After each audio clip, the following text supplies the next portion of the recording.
그러니까 이 공황이라는 말을 우리가 잘 안 쓰니까 입에 안 붙어요. 근데 공황은 뭐 비행기 타러 많이 가니까 공황이 더 친숙해가지고 그냥 듣기만 했을 때는 공황장애 하니까 아, 공황인가 보다 하거든요.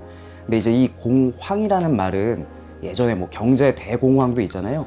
그런 공황이랑 같은 의미로 씁니다. 그러니까 굉장히 불안하고 무서운 상태, 이걸 이제 공황이라고 하거든요. 그래서 비행기 슝슝 뜨는 데가 공항이고, 공황장애, 쇼크가 오는 공황장애를 잘 기억해 주셨으면 좋겠습니다. 사실 이 공황장애라는 질환 자체가 굉장히 좀 애매해요.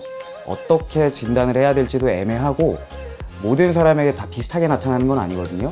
사실 이 공황장애라는 질환이 사람들에게 잘 알려져 있지 않을 때에는 그냥 잘 모르고 지냈는데, 유명인들이 내가 공황장애가 있다, 그리고 나의 공황장애 증상은 이렇다 얘기를 하면서 사람들이 공감을 하는 겁니다. 나도 그런 증상이 있었는데 이게 뭔지 몰랐는데 듣고 보니까 공황장애 같네 말씀을 하시는 거거든요. 근데 이제 공황장애라 함은 불안함이 굉장히 오는데, 이 불안함이나 두려움과 더불어서 신체적인 증상이 동반이 돼요. 예를 들면 뭐 가슴 두근거림이라든지, 아니면 숨쉬기가 어렵다든지, 뭐 몸이 좀 떨린다든지. 근데 이런 여러 가지 증상 중에 3가지 이상만 있으면 공황장애로 진단을 할 수가 있거든요.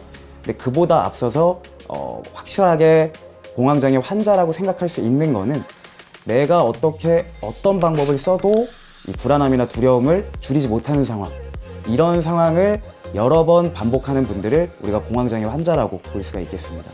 가장 흔하게 나타나는 게 숨을 못 쉴 것 같은 느낌이에요. 이게 두근거림이나 불안함이 극도로 심해지면 사람이 숨이 들어오고 나갈 때 잘 안 되고 걸리거든요. 그래서 첫 번째가 이 숨쉬기가 어려운 거, 그다음에 두 번째가 가슴이 콩닥콩닥콩닥 두근두근 합니다. 이게 이제 가슴에서도 두근거리지만 심한 분들은 이 머리에서 심장이 뛰는 것 같다고도 해요.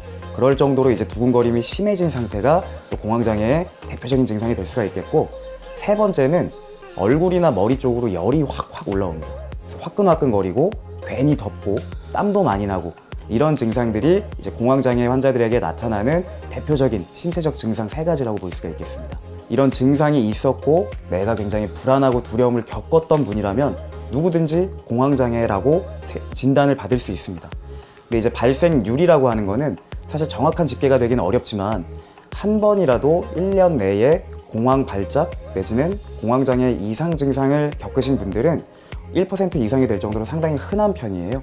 그래서 조금이라도 불안함이나 두려움이 있었고 이것 때문에 내 몸에 신체적인 증상이 있었다, 이런 분들은 누구라도 공황장애로 진단을 할 수가 있습니다.